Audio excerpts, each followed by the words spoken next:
नमस्कार, मी समीक्षा बेंडे. एडीएन बातमीपत्रात आपलं स्वागत. आजच्या दिवसभरात घडलेल्या घटनांचा आढावा आपण घेणारच आहोत. त्यापूर्वी एक नजर टाकूयात आजच्या ठळक घडामोडींवर. एमआयएम कडून पूर्व मतदारसंघातून इम्तियाज जलील मैदानात. आता भाजपचे अतुल सावे आणि एमआयएमचे इम्तियाज जलील अशी लढत रंगणार. शिंदे सेनेचे आमदार संजय शिरसाट यांनी घेतली मनोज जरांगे पाटील यांची भेट. भेटीनंतर भेटीबाबत राजकीय वर्तुळात चर्चा. आता पाहूयात सविस्तर बातम्या. एमआयएमनं पूर्व मतदारसंघातून इम्तियाज जलील यांना मैदानात उतरवलं आहे. शनिवारी रात्री उशिरा पक्षप्रमुख असुद्दीन ओवेसी यांनी ही घोषणा केली आहे. आता या मतदारसंघात भाजपचे अतुल सावे आणि एमआयएमचे इम्तियाज जलील अशी लढत बघायला मिळणार आहे. वापस से आपको उम्मीदवारी घोषित हो गई जी, अल्हम्दुलिल्लाह मैं बैरिस्टर असदुद्दीन ओवैसी साहब का तहे दिल से शुक्रिया अदा करता हूं कि उन्होंने एक बार फिर से मुझ पर यकीन एतमाद जताया और उन्होंने औरंगाबाद ईस्ट से मुझे लड़ाने का फैसला किया है। मैं औरंगाबाद की आवाम के ऊपर मुझे पूरा यकीन है कि मजलिस इत्तेहादुल मुस्लिमीन के लिए जो मोहब्बतें हमने पिछले 10 सालों से यहाँ की आवाम ने हम पर निछावर की है, जो यकीन और भरोसा हम पर जताया है, इंशाअल्लाह इस बार भी वो यकीन और भरोसा यहाँ की आवाम जताएगी। मजलिस में समझता हूँ कि अगर हैदराबाद के बाद सबसे मजबूत कहीं पर हुई है तो वो औरंगाबाद है और औरंगाबाद की आवाम ने हमेशा मजलिस का साथ दिया है। बहुत सारे नौजवान है, बुजुर्ग है, हमारी माएँ हैं, इन लोगों ने हमेशा अपनी दुआओं से हमें नवाजा है और इंशाअल्लाह यकीनन इस बार भी हमें कामयाबी मिलेगी और मजलिस का परचम यहाँ पर लहराएगा। बीजेपी से भी उम्मीदवारी अतुल सावे की है भरी हुई, उस पर आप कुछ नहीं कहेंगे साहब, राजनीतिक पार्टियां है, हर एक को लड़ने का इख्तियार है, जो जहां चाहे वहां पे जाके लड़ सकता है। मजलिस इत्तेहादुल मुस्लिमीन भी एक पॉलिटिकल पार्टी है, हम भी लड़ते हैं, उसमें सामने और कौन आ रहा है। हमको हर मुकाबला हम संजीदगी से लेते हैं, इस मुकाबले को भी हम पूरी आवाम पूरे इत्तेहाद के साथ इंशाअल्लाह मजबूती के साथ लड़ेंगे। अंतरवाली सराटीमध्ये मनोज जरांगे पाटील यांची आज शिंदे सेनेचे आमदार संजय शिरसाट यांनी भेट घेऊन पाठिंब्यासाठी चर्चा केली असल्याचं म्हटलं जात असून भेटीनंतर शिरसाट यांनी माध्यमांशी बोलताना यावर प्रतिक्रिया दिल्या आहेत. मी आज जरांगे पाटील साहेबांची भेट घेतली आणि त्यात काही गैर नाही ना. आम्ही पूर्वी जे काही लाठीचार्ज झाला त्या दिवसापासून शिवसेनेतर्फे किंवा शिंदे साहेबातर्फे आम्ही नेहमी त्यांच्या संपर्कात राहत आलेलो आहे आणि त्यांच्याशी संवाद साधणं आम्हाला कोणत्याही प्रकारे गैर वाटत नाही आणि म्हणून मी उजाडात आलेलो आहे. कोणाला ना काही सांगता म्हणजे तुमच्या जे काही बाईट चालतात तर संध्याकाळीच्या कधी कसा आला तर मी दिवसा आलेलो आहे आणि दिवसात जरांगे पाटलांची भेट घेतली. काही गोष्टी त्यांच्याशी आमच्या चर्चा झाल्या. बाकी मैत्रीचं नातं आमचं कायम आहे आणि ज्या ज्या घटना घडतात त्याचं एकमेकाला माहिती देणे किंवा एकमेकाशी संवाद साधणे हा त्याच्या मागचा अर्थ होता. बाकी दुसरं कोणत्याही स्वरूपाचं बोलणं झालेलं आहे. काय चर्चा झाली? ती चर्चा त्यांच्यातली आणि माझ्यातली आहे म्हणून ती तेवढंच गुपित राहिलेली बरी. काँग्रेस पक्षाकडून पूर्व मतदारसंघात के देशमुख यांना उमेदवारी जाहीर झाल्यानंतर काँग्रेसच्या इतर पदाधिकाऱ्यांनी याचा निषेध नोंदवत धरणे आंदोलनं केली आहेत. गांधी भवन पक्ष कार्यालयात केलेले धरणेबाबत निलेश आंबेवाडीकर यांनी अधिक माहिती दिली आहे. आगामी महाराष्ट्र विधानसभा 2024 साठी अर्ज भरण्याचे 2 दिवस बाकी असताना आज सकाळी पक्षातर्फे पूर्व विधानसभेमध्ये जे कॅन्डिडेटचे नाव जाहीर झालं ते कॅन्डिडेट पक्षाचे कार्यकर्ते नाही, त्यांचा पक्षाशी काहीही संबंध नाही. आमची अशी मागणी होती की पश्चिम आम्हाला भेटावं, आमची अशी मागणी होती मध्य आम्हाला भेटावं. पश्चिम व मध्य महाविकास आघाडीच्या जागा वाटपामध्ये आम्हाला भेटलं नाही. आम्हाला भेटली पूर्वची जागा. पूर्वची जागा जरी भेटली तर आमचं असं म्हणणं होतं की काँग्रेस पक्षाच्या 17 कार्यकर्त्यांनी तिथं फॉर्म भरलेले, अर्ज केलेले. त्या 17 कार्यकर्त्यांपैकी ज्यांनी आंदोलनं केले, ज्यांनी मोर्चे केले, ज्यांनी अंगावर केसेस घेतल्या अशा त्या 17 कार्यकर्त्यांनी त्यांनी फॉर्म भरलेले त्यांच्यापैकी एकाला कोणाला मिळालं असतं त्याबद्दल आमचं काही दुमत नव्हतं. पण अचानक एक पक्षाबाहेरील व्यक्ती येऊन काँग्रेस पक्षाचं विधानसभेचं तिकीट घेते आणि ते कार्यकर्ता आम्हाला ओळखत नाही, आम्ही त्याला ओळखत नाही, त्यांना कधी आम्ही गांधी भवनला बघितलं नाही. आणि अशा परिस्थितीमध्ये स्थानिक कार्यकर्त्यांना विचारात न घेता आज पक्ष डायरेक्ट उमेदवारी घोषित करणे हे कुठंतरी आमच्यासारख्या सामान्य कार्यकर्त्यांसाठी निषेधाची बाब आहे. त्यामुळं आम्ही काँग्रेस पक्षाचे सर्वसामान्य कार्यकर्ते आहोत. आम्ही ग्राउंड लेवलला काँग्रेस पक्षाचा झेंडा घेऊन ऊन वारा पाऊस तमा न बाळगता आज आम्ही काँग्रेस पक्षाचं काम जर इमानदारीद्वारे करत असू तर आज पक्षाने आम्हाला पण विचारात घेतलं पाहिजे होतं. यापैकी कोणी उमेदवार नाही, कोणी उमेदवारी अर्ज आम्ही भरलेला नाही. आम्हाला फक्त एवढीच पक्षाकडून अपेक्षा आहे की तात्काळ झालेली उमेदवारी रद्द करण्यात यावी. व पक्षाच्या आम्ही म्हणत नाही कुणाला एकाला द्या, कुठल्याही कार्यकर्त्याला द्या, पण कार्यकर्त्यांना न्याय. रिपब्लिकन पार्टी ऑफ इंडियाच्या आठवले गटाच्या बैठकीत पक्षविरोधी कारवाया केल्याबाबत काही कार्यकर्त्यांना पक्षातून हाकलपट्टी करण्याची तसंच महायुती विरोधी निर्णय घेण्यात आले याबाबत कार्याध्यक्ष बाबूराव कदम, मिलिंद शेळके यांनी अधिक माहिती दिली आहे. निश्चितच आम्हाला थोडासा उशीर झालेला आहे आणि नगर जिल्ह्याने निर्णय घेतला तो अतिशय महत्त्वाचा निर्णय त्यांनी घेतलेला आहे. परंतु आम्ही अजूनही आम्हाला अपेक्षा होती की या सरकारचे डोळे उघडतील, या महायुतीवाल्यांचे डोळे उघडतील आणि माननीय रामदासजी आठवलेच्या सोबत अजूनही ते चर्चा करतील अशी अपेक्षा आम्हाला होती. परंतु कालपर्यंत आम्ही बघितलं की महाराष्ट्रामध्ये त्यांना अजिबात काही घेणे देणं नाही. रिपब्लिकन पक्षाच्या मताशी त्यांना अजिबात चिंता वाटत नाही.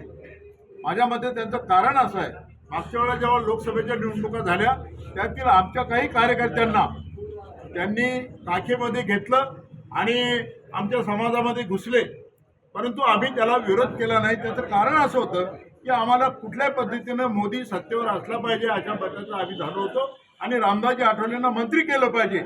यामुळं आम्ही त्यावेळेला त्यांचे खासदार निवडून याला अजिबात विरोध केलेला नाही.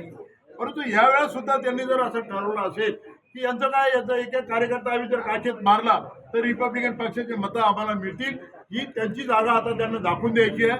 आणि म्हणून रिपब्लिकन पक्षानं मराठवाडा विभागाच्या वतीनं आता हा निर्णय असा घेतलेला आहे की या भाजप शिंदे सेना आणि अजित पवार यांच्या पक्षाला आम्हाला दाखवून द्यायचं आहे की हा रिपब्लिकन पक्ष रामदास आठवलेंचा रिपब्लिकन पक्ष आहे आणि या रिपब्लिकन पक्षाने एकदा निर्णय घेतला तर तो कुठल्याही पद्धतीने माघार घेणार नाही. जिल्हा व शहर कार्यकारिणीची बैठक या ठिकाणी घेण्यात आली.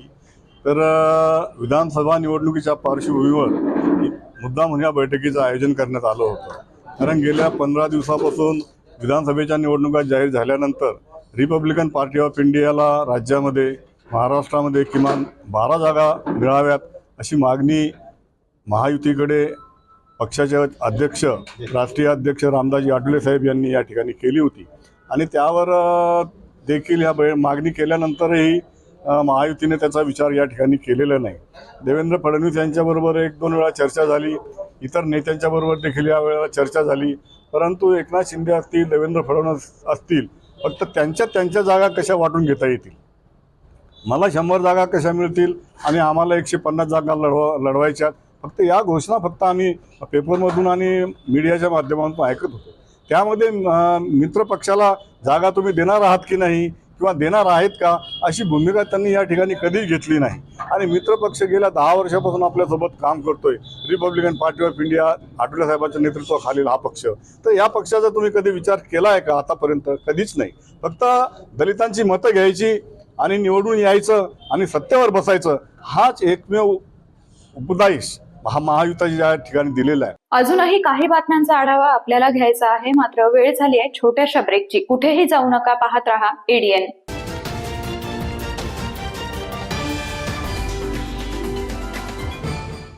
अनेकांच्या मनात स्वप्न असते की देशाची सेवा करायची, परंतु काही लोकच योग्य प्रशिक्षण घेऊन ते वास्तवात पूर्ण करतात. वास्तविक सैनिक बनणे सोपं काम नाही, कारण प्रशिक्षणाच्या मैदानापासून ते युद्धाच्या रणांगणापर्यंत प्रत्येक क्षण संघर्षमय असतो. फक्त फक्त जो इमानदार, समजूतदार असेल आणि ज्याची इच्छाशक्ती प्रबळ असेल असाच व्यक्ती या क्षेत्रात टिकू शकतो. प्रत्येक वर्षी अनेक परीक्षार्थ्यांना यश प्राप्त होते, ते फक्त आणि फक्त गरुड झेप अकॅडमी. पंख आम्ही देतो, उंच भरारी तुम्ही घ्या.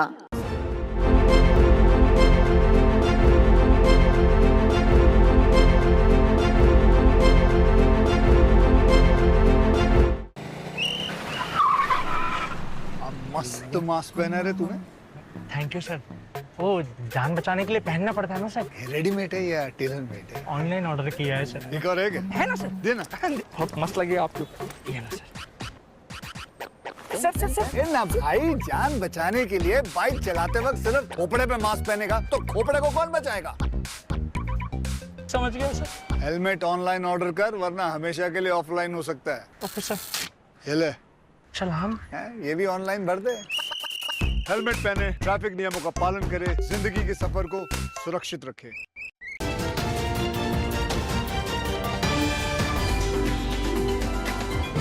ब्रेक नंतर आपलं स्वागत. गृहनिर्माण इतर मागासवर्ग मंत्री अतुल सावे यांच्या निधीतून शहरातील 13 बुद्ध विहारांना 1,75,00,000 रुपयांपेक्षा अधिक निधी देण्यात आला असून कैलासनगर येथील नालंदा बुद्ध विहाराला सुशोभीकरणासाठी 10 लाख रुपये निधी प्राप्त झालाय. उपासक संजय नवगिरे यांनी याबाबत माहिती देत समाधान व्यक्त केलंय. नालंदा तहसील बुद्धविहार आहे कैलासनगर आणि हे सर्व समाजाच्या लोकांकडून बांधले गेलेले आहे. 30-35 वर्ष झाली याला बांधून. आता साहेबांनी आम्हाला निधी दिला 10 लाखाचा सुशोभीकरणासाठी. आता हे सगळं तोडून आम्ही सगळं पूर्ण फ्रंटला मूर्तीचं हे करणार आहे. आणि दर रविवारी आमच्या वंदना हे ते सगळं जे विधी सगळे कार्यक्रम होतात. दरवर्षी वर्षावर होतो बंदेजींचा. सगळं इथं हे चालू होतं. दरवर्षी आम्ही वर्षावरचा कार्यक्रम घेतो. बंदेजीचा 3 महिन्याचा उपवासाचा कार्यक्रम चालतो. 3 महिने ग्रंथ वाचन हे ते सगळं चालतं इथं. आणि दर रविवारी वंदना होती. बोधिरत्न बंदेजीचा वर्षावर झाला आता 24 तारखेला. फार मोठा कार्यक्रम झाला इथं. सगळं भोजनदान हे ते सगळं फार मोठा कार्यक्रम झाला. कमी 400-500 लोकांचं भोजनदान झालं. आम्हाला माननीय आमदार अतुलजी सावे साहेब यांच्याकडून आता 10 लाखाचा निधी मिळाला आहे. त्याच्यात आम्ही सगळं सुशोभीकरण करायचं आहे. आणि पहिली वेळेसच आम्ही साहेबांचा निधी घेतला. साहेब आम्हाला दरवेळेस कोणत्याही प्रोग्रामला यायला त्याला सगळे मदत करत राहतात. ते करतात. पिस्तल घेऊन फिरणारे दोघे पोलिसांच्या जाळ्यात अडकले असून त्यांच्याकडून 2 पिस्तल, 3 जिवंत काडतुसे जप्त करत एकूण 80,150 रुपये किमतीचा मुद्देमाल हस्तगत करण्यात आलाय. शहराच्या विविध भागात देशी विदेशी बनावटीचे पिस्तल घेऊन फिरणाऱ्या दोघांना गस्तीवरील गुन्हे शाखा आणि सायबर पोलिसांनी गजाआड केलं आहे. दोघांच्या ताब्यातून पोलिसांनी 2 पिस्तूल, 3 जिवंत काडतुसे असा एकूण 80,150 रुपये किमतीचा मुद्देमाल जप्त केला आहे. याबाबत गुन्हे शाखेचे सहाय्यक आयुक्त सुभाष भुजंग यांनी रविवार 27 ऑक्टोबर रोजी माहिती दिली आहे. पोलिसांनी दिलेल्या अधिक माहितीनुसार विक्की ठाकसेन काळे राहणार लक्ष्मी गायरान साईनगर वाळूज आणि सय्यद जावेद सय्यद मोजम राहणार काचीवाडा शहाबाजार अशी पोलिसांच्या ताब्यात असलेल्या आरोपींची नावं आहेत. गुन्हे शाखेचे उपायुक्त प्रशांत स्वामी, गुन्हे शाखेचे सहाय्यक आयुक्त सुभाष भुजंग, गुन्हे शाखेचे निरीक्षक संदीप गुरमे यांच्या मार्गदर्शनाखाली गुन्हे शाखेचे उपनिरीक्षक विशाल बोडखे, सतीश जाधव, पोलीस अंमलदार विजय निकम, योगेश नवसारे, राजाराम डाखुरे, बाळू नागरे, प्रीती इलग, ज्ञानेश्वर पवार आदींच्या पथकानं शनिवार 26 ऑक्टोबर रोजी रात्री विक्की ठाकसेन काळे याला लक्ष्मी गायरान शिवारातून ताब्यात घेतलं. पोलिसांनी त्याची अंग झडती घेतली असता त्याच्याजवळ 50,000 रुपये किमतीचे गावठी बनावटीचे पिस्तल आणि एक जिवंत काडतूस असा 50,150 रुपये किमतीचा मुद्देमाल सापडून आला. दुसऱ्या घटनेत सायबर पोलीस ठाण्याचे पथक छावणी परिसरात गस्तीवर होतं. त्यावेळी छावणीतील आठवडी बाजाराजवळ सय्यद जावेद सय्यद मोझम हा संशयास्पद उभा होता. पोलिसांनी त्याला ताब्यात घेऊन त्याची अंग झडती घेतली असता त्याच्याजवळ 25,000 रुपये किमतीचं विदेशी बनावटीचं मॅगझिन असलेले पिस्तल आणि 5,000 रुपये किमतीचे 9 मिमीचे 2 जिवंत काडतुसे असा 30,000 रुपये किमतीचा मुद्देमाल मिळून आला आहे. पिस्तल घेऊन फिरणाऱ्या दोघांविरुद्ध अनुक्रमे वाळूज आणि छावणी पोलीस ठाण्यात गुन्हा दाखल करण्यात आला असल्याचं सहाय्यक आयुक्त भुजंग यांनी सांगितलंय. बदनापूर मतदारसंघातून मनोज जरांगे पाटील यांच्याशी चर्चा करून मराठा, बौद्ध आणि मुस्लिम समाजाचं प्रतिनिधित्व करत राजरत्न आंबेडकर हे निवडणूक लढवणार असून याबाबत आंबेडकरांनी माध्यमांशी बोलताना अधिक माहिती दिली आहे. राखीव मतदारसंघासाठी आज या ठिकाणी सखोल चर्चा झाली आणि महाराष्ट्रातल्या 29च्या 29 जागा मराठा, मुस्लिम आणि दलित असं समीकरण करून आम्ही या महाराष्ट्राच्या विधानसभेच्या इलेक्शन्सला सामोरे जात आहोत आणि 29च्या 29 जागा कंटेस्ट करण्याचं मनोजदादांचं, आमचं आणि आमचे जे काही मुस्लिम प्रतिनिधी आहेत त्यांचं सगळ्यांचं ठरलेलं आहे. हे ठरत असताना तुम्ही स्वतः कुठून उभे राहणार? माझ्यासाठी दादांनी स्वतःची वैयक्तिक जबाबदारी म्हणून संपूर्ण महाराष्ट्रातून जिथून चांगल्या पद्धतीने जाता येईल एक त्या पद्धतीने चर्चा झालेली आहे. येणाऱ्या 2-3 दिवसामध्ये ती जाहीर होईल आणि स्वतः दादा माझ्या उमेदवारी अर्ज भरताना सोबत असतील. आंबेडकर साहेब जालन्यातल्या बदनापूर मतदारसंघामधून तुम्ही लढणार याची चर्चा आहे. काय लढणार आहात का तुम्ही बदनापूर? तेच त्यासाठी सांगितलं की 1-2 दिवसामध्ये ते जाहीर होईल आणि एक चांगल्या पद्धतीने आंबेडकर कुटुंबाला मराठा समाज या विधानसभेमध्ये पाठवेल अशा पद्धतीने संपूर्ण तो आराखडा मनोजदादांनी तयार केलेला आहे. बदनापूरमध्ये स्थानिक उमेदवार सुद्धा प्रयत्न करतायत, अनेक वर्षापासून प्रयत्न करतात. बदनापूरच्या बौद्ध समाजाची खास करून मागणी होती की आमचा उमेदवार इथं स्थानिकचा प्रतिनिधी असावा. कसं आहे, बाबासाहेब एखादा नॉन आंबेडकर परिवाराचा असता तर त्याबद्दल तो क्रायटेरिया त्याला लागू झाला असता, पण बाबासाहेबांचा परिवार म्हटलं की संपूर्ण देश हा बाबासाहेबांना फॉलो करतो, संपूर्ण देश बाबासाहेबांच्या संविधानाला फॉलो करतो. त्यामुळे मला आउटसाइडर म्हणून कधीही कन्सिडर कोणत्याही, मी जर आज ठरवलं की छत्तीसगडमधनं उभं राहायचंय तरी छत्तीसगडचेही लोक कधी हे म्हणणार नाही की हा आमचा राज्यातला नाही, कारण बाबासाहेब आंबेडकर हे जगाला स्वीकार केलेली महामानव आहेत. त्यामुळे त्या पद्धतीने हा विषय माझ्यासाठी येत नाही. शेवटी परत एकदा एक नजर टाकूयात आजच्या ठळक घडामोडींवर.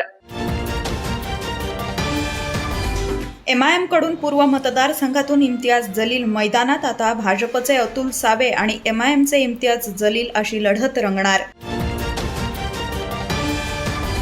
शिंदे सेनेचे आमदार संजय शिरसाट यांनी घेतली मनोज जरांगे पाटील यांची भेट. भेटीनंतर भेटीबाबत राजकीय वर्तुळात चर्चा. याचबरोबर हे बातमीपत्र इथेच संपलं. पुन्हा भेटूयात पुढील बातमीपत्रात. तोपर्यंत पाहत रहा आपल्या हक्काचं बातमीपत्र ADN.